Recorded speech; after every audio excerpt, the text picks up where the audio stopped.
マイの日本語ポッドキャスト。こんにちは。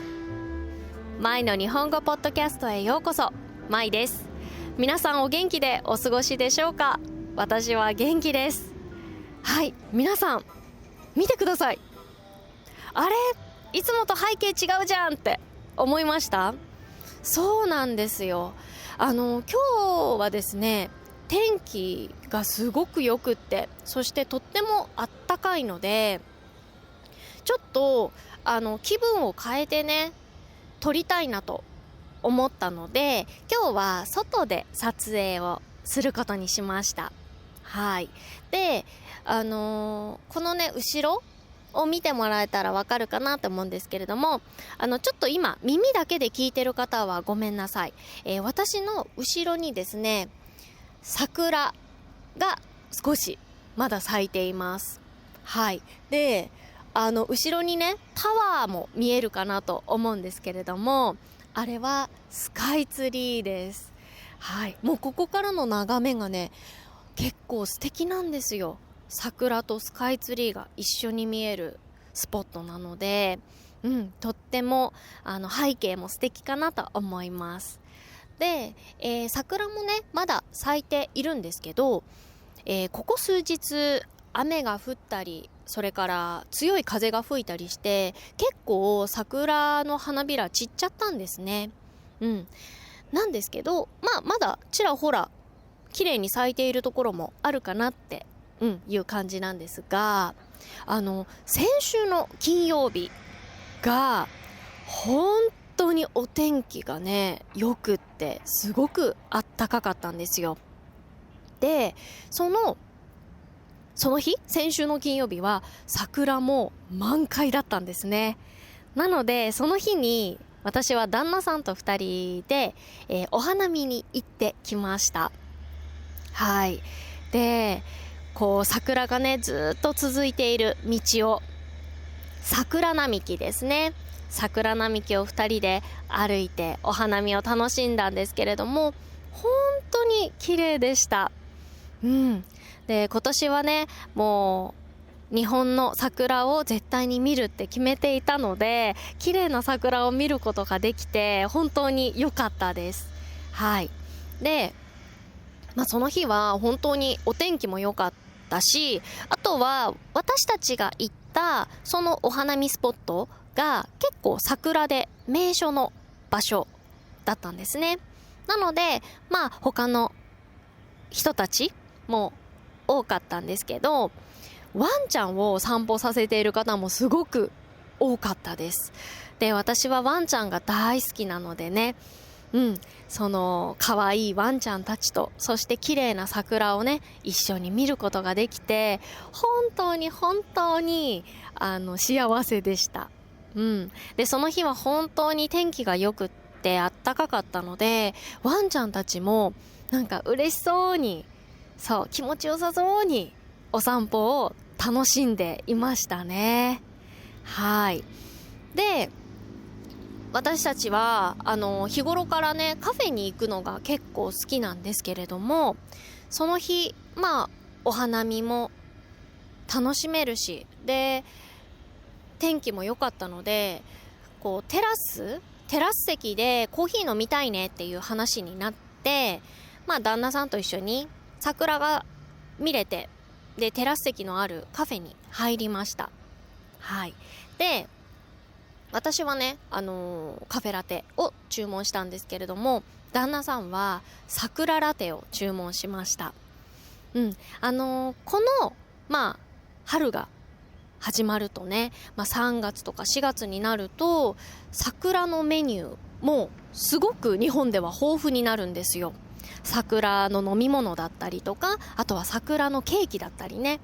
いろんな商品がすごくたくさん出るんですけど、今回それで期間限定メニューとして、旦那さんは桜ラテをね注文したんですよ。で、桜ラテはすごくピンクで綺麗な色で、上にちょっとクリームとかがこう乗ってて、で桜もねこう乗ってるような感じで、すごく見た目も華やかで可愛い感じのラテでした。はい。で、味もほんのり桜のね、こう香りと言いますか、桜の味がする、ミルクっていう感じですごく美味しかったですね。はい。で、その日は、カフェにも行ったし、お花見も楽しんだし、それから私がずっと気になっていたカレー屋さんにも行って、カレーランチもね、楽しむことができたので、本当に、とっても楽しい幸せな一日を過ごすことができました。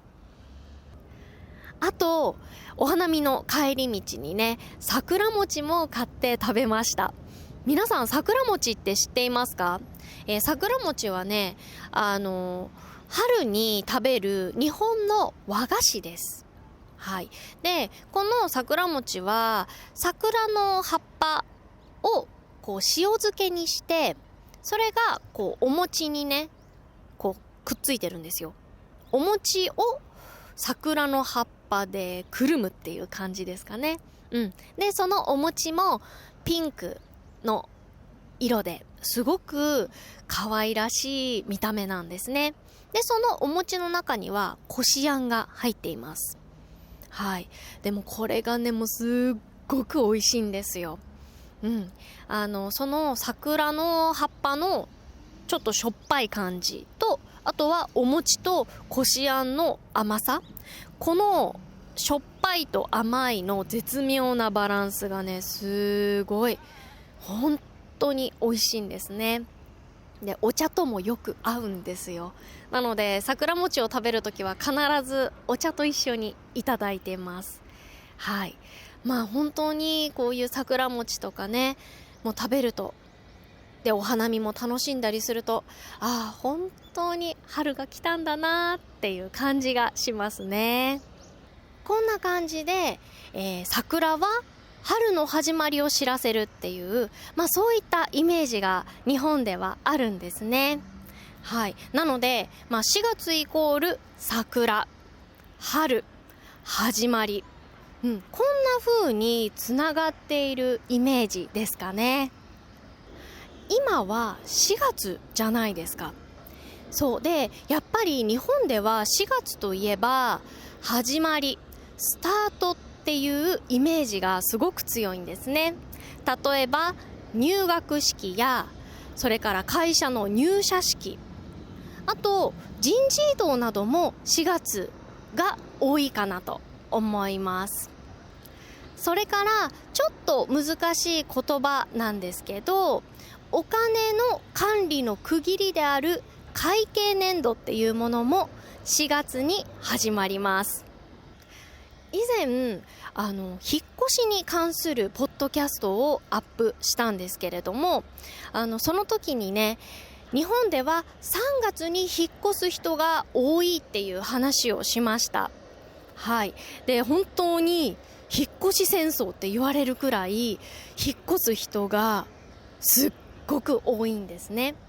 それもやっぱり4月に始まる入学式だったり入社式に備えるためなんですね。でもちょっと不思議じゃないですか？どうして4月に入学式や入社式が行われるんだろうって。私はね、日本人なので、やっぱりこう今まで日本でね生活をしてきて、4月といえば入学式入社式っていうのが当たり前のことっていうのがこうあったので、今まで一度も不思議に感じたことがなかったんですね。もう当たり前のイベントだから。そう。でも今回このポッドキャストを撮るにあたって、なんで4月に行われるんだろうってちょっと気になったんですね。なので調べてみました。そうしたら日本では昔こう税金を納めるとき、お米で国に税金を納めていたそうなんですね。そう。なので国は国民からお米を税金として受け取っていたそうなんです。でもお米って9月とか10月に収穫されるじゃないですか。なのでその前に税金を納めるってことは難しいですよね。なので9月や10月にお米が収穫されてから税金を納めていたんですね。それで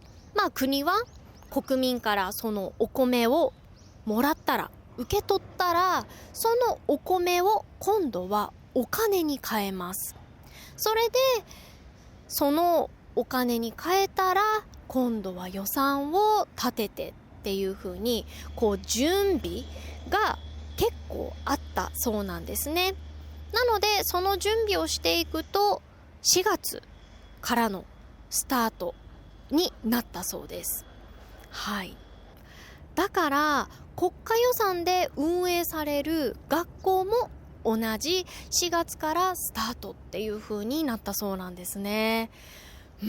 これね、私知らなかったです。今回初めて知りました。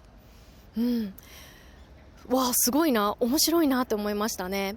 多分ね、これは私だけじゃなくって他の日本人の方たちもきっと知らない人多いんじゃないかなって思います。実はコロナの時期に一回ね、その4月から新学期がスタートするっていうのをアメリカと同じく9月スタートにしようかっていう案が出されたそうなんですね。で、その時に反対意見がすごく多かったそうです。で、その反対意見の中には、9月？なんで？やっぱり入学式といったら4月でしょ、春でしょ、桜と一緒でしょっていうね、そういった意見も多かったそうです。もう私も本当にその案がなくなってよかったなってほっとしました。やっぱり多くの日本人が入学式は春、4月っていうねイメージがすごく強いので、これからもやっぱり4月にねずっと行ってほしいなって思いますね。はい、ということで今日のポッドキャストのテーマは、入学式についてお話ししていこうと思います。日本の入学式ではどんなことが起こるのか、それから入学式あるあるについてもねお話ししていきたいなと思っていますので、ぜひ最後まで聞いていただけると嬉しいです。そしてこの舞の日本語ポッドキャストではメンバーシップもやっています。興味のある方はぜひ概要欄をチェックしてみてください。はい、入学式、皆さんは入学式、覚えていますか？何か忘れられないエピソードとかありますかね？私は入学式、正直結構昔のことなのであれなんですけど、でも鮮明に覚えている部分も結構ありますね。はい。で、旦那さんにも聞いてみたんですよ。入学式って覚えてるって。そしたら旦那さんはあんまりそこまで特別な記憶っていうのはねないそうです。なんか普通に学校に行って、そして入学式をして、で挨拶をして帰るっていうね、そういった感じだったそうなんですね。でも日本ではですね、今までこの私のポッドキャストを聞いてくださっている方はお気づきかなって思うんですけれども、日本では何々式っていうものは適当には絶対にしません。例えば、今回の入学式もそうですね。あとは卒業式とか、20歳になったら行う、成人式などですね。本当にこういう大きなイベント、大きな式っていう時はもう本気でやります。しかも入学式には親もね参列するので、もうお母さんたちもバッチリおしゃれしてくるんですよ。メイクもそうだし、ヘアスタイルや服装もね、もう完璧にしてお母さんたちも行くんですね。でこの話を旦那さんにしたら、なんで入学式に親が参列するのってびっくりしていました。逆に私はそれを聞いて、入学式に親って参列しないのって思いましたね。はい、そうなんですよ。日本の入学式には親も参列するので、一緒に写真を撮ったり特別な一日を過ごすんですね。でやっぱり入学式とかってただの式っていうだけではなくって、日本人にとってはやっぱり学生、例えばじゃあ中学に入学するって言ったら、学生にとってはもう自分は中学生になるんだ、しっかりしないとっていう思いがあったり、それからあなたは中学生ですよって認めてもらったりね。あとはお母さんたちからしたら、うちの子供がもう中学生なんだ、成長したな、大きくなったなっていう、そういった思いもあるんですね。なのでこの入学式っていうのは学生にとってもお母さんたちにとっても特別な思いがあるので、気持ちを新たにして一歩を進むっていう、そんな感じがあります。でやっぱり入学式の前日はね、もう本当にドキドキワクワクするんですね。明日入学式だ、友達ができるかなとかね、そういろんなこういう楽しみがあるんですね。でも高校の入学っていうのはそのドキドキワクワクだけじゃなくって、不安な気持ちも結構あるんですよ。なぜなら日本では小学校中学校っていうのはその住んでいる地域、その地区の学校に通う子が多いんですね。なので地元の子たちと一緒に学校に通えるんですよ。だけど高校生になるとみんなバラバラ、それぞれ違う学校に進学するんですね。なので家の近く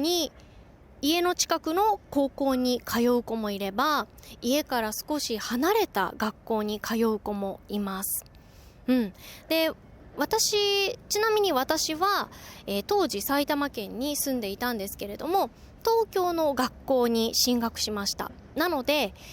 電車に乗ってね、学校に行っていました。そうだから地元の友達とはもうほとんどの子たちとねバイバイして、高校では新しいお友達と出会うんですよね。もうほとんどが多分 99% ぐらいの子たちが、同級生が初めましてかなと思います。はい。入学式の日に学校へ行くじゃないですか。そうするとね、校門の前とかにクラス分けの紙が貼り出されているんですよ。でその紙を見て、まず自分の名前を探すんですね。そうすると自分のクラスが自分が何組なのか、そして担任の先生は誰なのかっていうのが、それを見ると分かるんですよ。でもそれを見るときがすっごくドキドキで、例えば中学校とかだったら仲いい子とは同じクラスかなとか、あとは気になっている男の子とは同じクラスになれたかなとかね、そういったのも結構探しちゃったりするんですよ。それですごく仲いい子と同じクラスだった時にもう一気にテンションが上がるんですね。やったー、同じクラスだねーって、これからよろしくねーっていう、それも本当に結構あるかなと思います。そして今度は入学式が行われる場所に移動します。大体の学校が体育館で行われることが多いかなと思うんですけど、そういうね体育館とかに移動するんですね。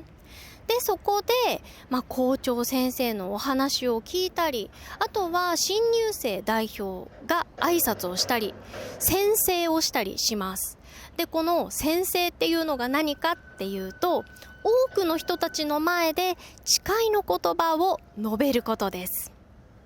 はい。でこれはね、他の国でもあるあるかなって思うんですけれども、校長先生の話が長い。とにかく長いんですよねだからもうみんな疲れてきちゃうんですよ。眠くなってきちゃったりとか。なのでこれも本当に入学式あるあるですね。でやっぱり緊張して入学式前日なかなか眠れなかったっていう子も結構いるんですよ。だからこういった校長先生の話の時にちょっと力が抜けて眠くなっちゃったりするんですね。そして式が終わったら今度は教室に移動します。で教室に入ると自分の名前が書かれた席に座るんですね。で大体が名前の順で最初は座るかなって思うんですけれども、名前の順だからあいうえおかきくけこの順番、名字が名前の順で座るっていうことが多いですね。そうでその、席に座った時に近くの席の同級生とねちょっと挨拶をして話すっていうこともあります。でその時に高校生とかだとやっぱりいろんなね町から集まるので、だいたい最初がどこに住んでるのとか地元どこっていう質問をしたりします。はい、そうするとなんか相手がすごい自分の地元と近かったとか同じ地元だったっていうこともあるんですよ。もうそうすると一気に地元トークで話が盛り上がるんですね。どこ中？私何々中なんだけど、隣の中学じゃん、私何中だよとかね、こういった話になるんですね。でこのどこ中っていう質問はどこの中学校出身なのっていうのをギュッと縮めた言葉です。そうなのでこういう、地元が近いとかこういったことがきっかけで一気に仲良くなるっていうパターンもあります。そしてその後は担任の先生からの挨拶があって、担任の先生が出席確認のために一人一人の名前を呼んだりします。それであとはね、簡単な自己紹介をする学校もありますね。名前とあとはどこから来たのかっていう、そういった自己紹介をして、でその後に先生からいろいろな書類や教材を配られます。なのでそれを受け取りますね。そして全部終わったら今度はまたお母さんたちとね再会をして、校門の前とかにある入学式って書かれた立て看板みたいなのがあるんですよ。でそこの前で家族で写真を撮るっていうのがもう恒例です。はい、もうこれは本当に入学式あるあるかなと思います。でこのね写真撮るっていうのがね結構時間かかるんですよ。でこの時に、他の学生のお母さんたちを見たりすることができるんですけど、お母さんの中には着物を着ているお母さんもいるんですよね。でそういうお母さん見るとうわすっごい本気だなって思いますね。でその入学式って書かれた立て看板の前で、写真を撮って、もうこの写真を撮って完璧な入学式になるっていう、そんなイメージがあります。あとね、学校によってはこの入学式の日に動き出す人もいるんですね。前に部活動についてポッドキャストをアップしたんですけれども、皆さん覚えていますかね。先輩たちが新入生に向かって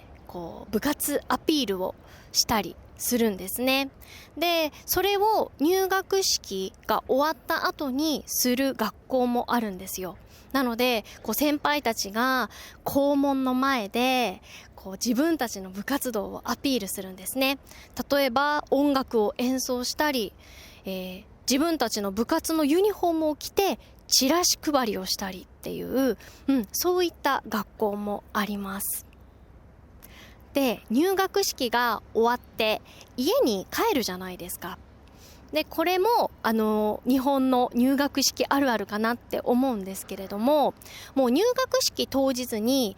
いろんな教材だったり書類を受け取るんですね。で、それを家に持って帰るんですよ。で、日本って結構アナログな習慣が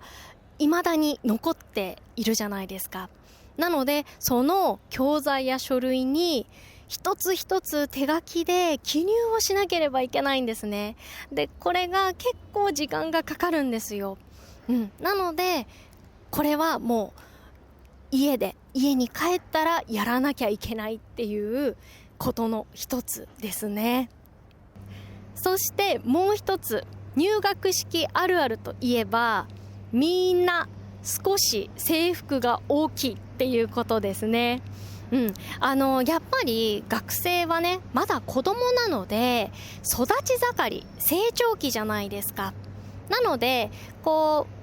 んどん背が高くなったりするので、入学式の時は実際のサイズよりも少し大きめに制服を注文することが多いんですね。なのでほとんどの子たちが結構大きい制服を着ているんですよ。で、入学式の日ってクラスごとでね、全員集合して集合写真を撮るんですけれども、その時になんか制服のサイズが違和感なんですよね。もうみんな大きいんですよそうで、袖がね長かったりとか、ちょっと肩の幅がちょっと大きかったりとかねするんですね。で、ちなみに私もそうでした。お母さんがね、実際のサイズよりもちょっと大きめに注文したんですよ。なので私も入学式の時結構大きかったんですね。で、お母さんも私もね、背高くなるからどんどんぴったりのサイズになっていくだろうって思っていたんですけれども、これがね結構予想外な展開でして私あんまり背が伸びなかったんですよね。そう思ったより背が伸びなかったので、その制服のサイズもずっと大きいままだったんですよ。で、もう途中でね、この袖とかも結構長かったので短く切ったりとかして後からサイズを調整したっていう思い出があります。そうちょっとこれはね、私にとって切ないエピソードですね。でも逆のパターンもあるんですよ。やっぱり入学式は特別な日だから、結構力を入れて気合を入れてって言ってちょっと制服を短くしたりとか、あとは眉毛を整えてくる子とかもいますね。でもこれでやりすぎちゃって逆にみんなの中で浮いちゃうっていう、目立っちゃうっていうこともあるんですよね。もうそうすると入学式初日でやらかしちゃったっていうね、こういう子もいます。で、これは私の旦那さんのお話なんですけれども、旦那さんが高校入学するときにちょっと強く見られたかったみたいで、ズボンをね細くしたりとか、あとはその当時流行っていたショルダーバッグをかけて入学式に行ったそうなんですよ。で、そしたら後からね同級生から聞いた話みたいなんですけど、その時は結構みんなから怖がられていたそうです。なんかやばいやつ来たみたいなね、もう怖いんじゃないかみたいな、そういった感じでちょっと怖く見られていたそうなんですよ。でも実際の旦那さんは友達と喧嘩したこともないですし、すごくおとなしい性格なんですよね。なので静かに本を読んだりとか、あとはゲームが好きなタイプなんですよ。だから実際の性格とは全然違うんですけど、入学式でそういうイメージを持たれていたっていうね、ちょっと面白いエピソードも聞きました。はい。なのでこの旦那さんの話を聞いてね、思ったことが、入学式の悩みって国とか関係なく、みんなあるんだなって思いましたね。はい、本日はですね、日本の入学式についてお話ししました。いかがでしたか？私の今日のこのね、入学式の話を聞いて、わかるって共感していただけた部分ありましたかね？もしくは、私の国の入学式とは全然違うなって思いましたか？もしね、感じたことがあれば、ぜひコメント欄で教えてください。私も今日、入学式について話していて、久しぶりに自分の入学式の思い出をね、振り返りましたね。で、すごく感じたことは、やっぱり入学式の日って本当に特別な日だから、ワクワクしたり、あとはときめき、を感じたりしていたなって思ったんですね。で、やっぱり本当にああいう感情ってすごく特別なことだと思うんですよ。これからの人生生きていって、あの時に感じたような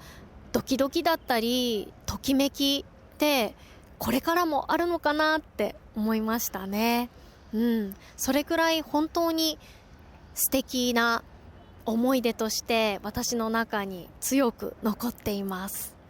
はい。それでは本日も最後まで聞いてくださってどうもありがとうございました。また次のポッドキャストでお会いしましょう。バイバーイ。